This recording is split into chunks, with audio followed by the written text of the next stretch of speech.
वहाँ के लोगों को समझ में नहीं आ रहा है कि मदरसों के जरिए कैसे उनका ब्रेन वॉश किया जा रहा है। मदरसों में बच्चों को मंदबुद्धि बना दिया जाता है। मदरसों में वैज्ञानिक सोच खत्म हो जाती है। मदरसों में ऐसा रट्टा मराया जाता है कि वो बच्चा कुछ सोचने समझने के लायक ही नहीं होता। उसको फिर सेना जो कहती वही उसको ठीक लगता है। वहाँ पाकिस्तान के नेता जो कहते हैं वही वहाँ का आम जनता उसको सही मान लेती है, क्योंकि उसका बुद्धि विवेक खत्म हो चुका है। मदरसों में उसको पूरी तरीके से मंदबुद्धि बना दिया गया और इसीलिए पाकिस्तान की सरकार वहाँ खूब मदरसे खुलवा रही है।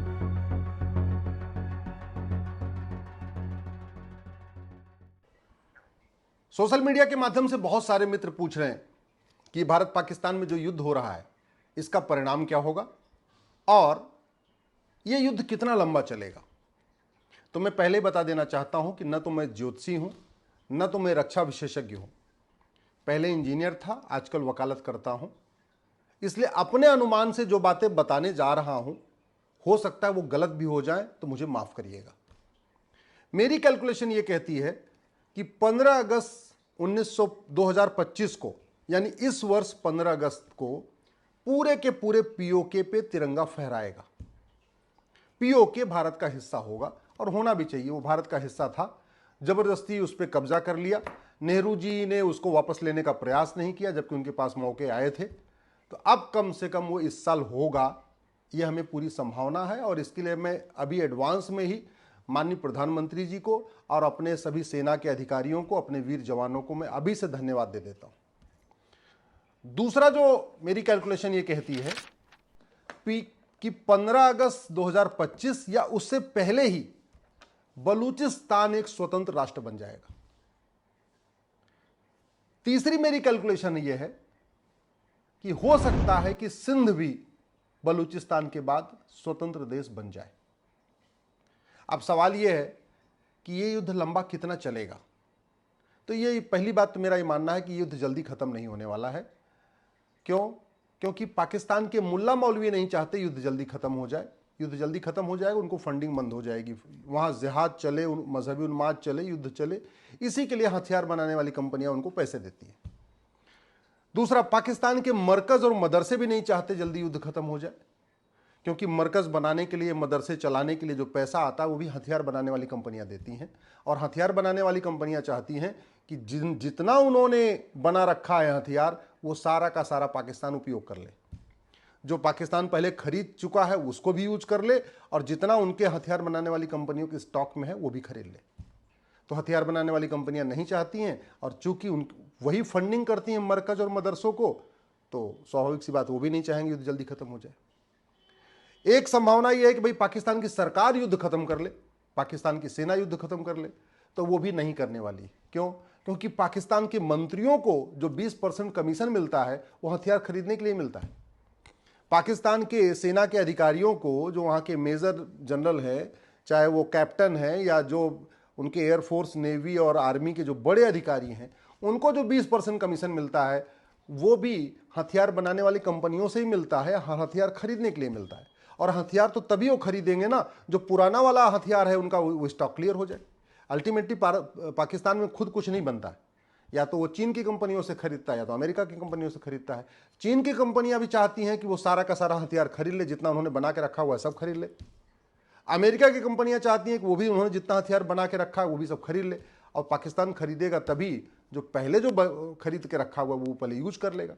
तो इसलिए हथियार बनाने वाली कंपनी चाहे चीन की हो चाहे पाकिस्तान की हो, वो नहीं चाहेगी पाकिस्तान जल्दी से युद्ध खत्म कर ले, पिटता रहे, मार खाता रहे, जलता रहे, लेकिन हथियार उनका बिकता रहे। चीन की सरकार भी नहीं चाहेगी युद्ध जल्दी खत्म हो जाए, क्योंकि युद्ध जितना लंबा चलेगा पाकिस्तान उतना कमजोर होगा, उतना कमजोर होगा तो पाकिस्तान के बंदरगाहों पे चीन को कब्जा करने में उतनी आसानी हो जाएगी। युद्ध लंबा चलेगा तो बलूचिस्तान बनने का एक गोल्डन टाइम क्यों आ गया है? क्योंकि पाकिस्तान की पूरी सेना भारत के साथ इस समय जंग में आ चुकी है। अभी पूरी की पूरी पाकिस्तान की सेना बलूचिस्तान जो लिबरेशन आर्मी, जिसको बीएलए कहते हैं, उनसे लड़ रही थी। अब वो पूरी तरीके से भारत से लड़ रही है। तो बीएलए जो है ना, बीएलए के जो जवान हैं उनको पूरा मौका मिल गया, वो अंधाधुंध मारपीट कर रहे हैं। तो इसलिए बलूचिस्तान बहुत जल्दी बनने वाला है, ये मैं कह सकता हूं। चीन चाहता है पाकिस्तान की जमीनों पे कब्जा करना, वो तभी कर पाएगा जब पाकिस्तान बहुत कर्ज में डूब जाए, पाकिस्तान की अर्थव्यवस्था बदहाल हो जाए, पाकिस्तान में हाहाकार मच जाए और वो युद्ध लंबा चलेगा तो मचेगा। अमेरिका भी चाहता है कि पाकिस्तान ज़्यादा से ज़्यादा कर्जा ले और युद्ध लंबा चलेगा तो पाकिस्तान ज़्यादा कर्जा लेगा। वर्ल्ड बैंक चाहता है कि युद्ध लंबा चले जिससे पाकिस्तान और कर्जा ले। आईएमएफ भी चाहता है कि युद्ध लंबा चले, पाकिस्तान कमज़ोर हो तो और पैसा ले, और पाकिस्तान ने ले लिया, अभी आईएमएफ से अभी भी लिया है। बात आती है कि फिर ये रुकेगा कैसे? रुकेगा तब जब पाकिस्तान टुकड़े टुकड़े हो जाएगा, पाकिस्तान की अर्थव्यवस्था बिल्कुल खस्ता हाल हो जाएगी, पाकिस्तान में एकदम कहते नहीं खाने के दाने नहीं बचेंगे, तब जाके युद्ध रुकेगा। इसलिए मुझे तो कम से कम ये युद्ध 3 महीने दिख रहा है कि कम से कम 3 महीने चलने वाला है। बात बाई आई कि भारत की, स्वाभाविक सी बात है, पाकिस्तान अगर मारेगा तो भारत तो आत्मरक्षा करेगा। पाकिस्तान हमला करेगा तो भारत तो उसका बदला लेगा ही लेगा। पाकिस्तान अगर हमारी बहन बेटियों का सिंदूर उजाड़ेगा तो भारत की सेना, हमारे जवान उसका बदला लेंगे। ऐसे नहीं बैठ सकते ना, हम हिंसा नहीं चाहते, हम युद्ध नहीं चाहते, लेकिन अगर कोई हमला करेगा तो शांत होकर बैठना, तो ये कोई अच्छी बात नहीं है। ये भारत कभी कर भी नहीं सकता ना, कभी भारत पहले शुरू करता है। लेकिन पिछले इतिहास दिखाते हैं, इसके पहले के जो पाकिस्तान के युद्ध हुए उसमें शुरुआत पाकिस्तान ने किया था और ख़त्म भारत ने किया था। ये पिछला इतिहास है। बांग्लादेश बनाने में भी शुरुआत पाकिस्तान ने किया था और बांग्लादेश बनवाने के बाद ही युद्ध खत्म किया था भारत ने। तो अब की बार भी मुझे लग रहा है कि ये चलेगा। एक बात और जो पूरी तरीके से वहाँ पे जनता है, जनता वहाँ पूरी तरीके से, ज़्यादातर लोग वहाँ मदरसों में पढ़ रहे हैं। वहाँ के लोगों को समझ में नहीं आ रहा है कि मदरसों के ज़रिए कैसे उनका ब्रेन वॉश किया जा रहा है।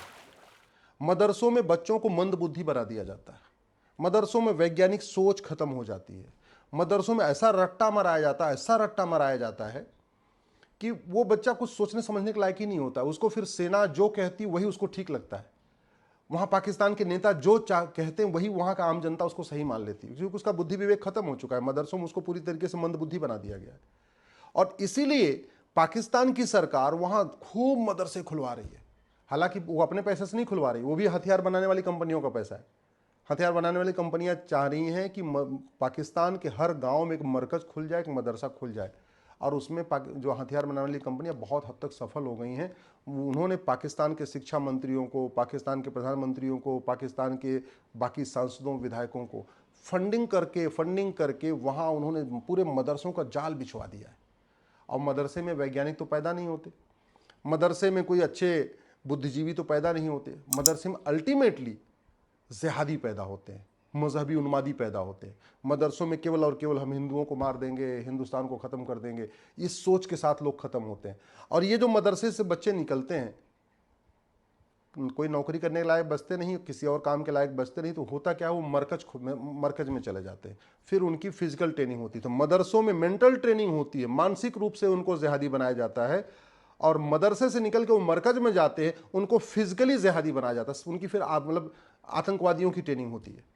तो अल्टीमेटली धीरे धीरे करके पाकिस्तान आतंकवादियों का सबसे बड़ा केंद्र बन जाएगा और बन चुका है। वैसे भी दुनिया के सबसे ज़्यादा आतंकवादी संगठन इस समय पाकिस्तान से ऑपरेट हो रहे हैं।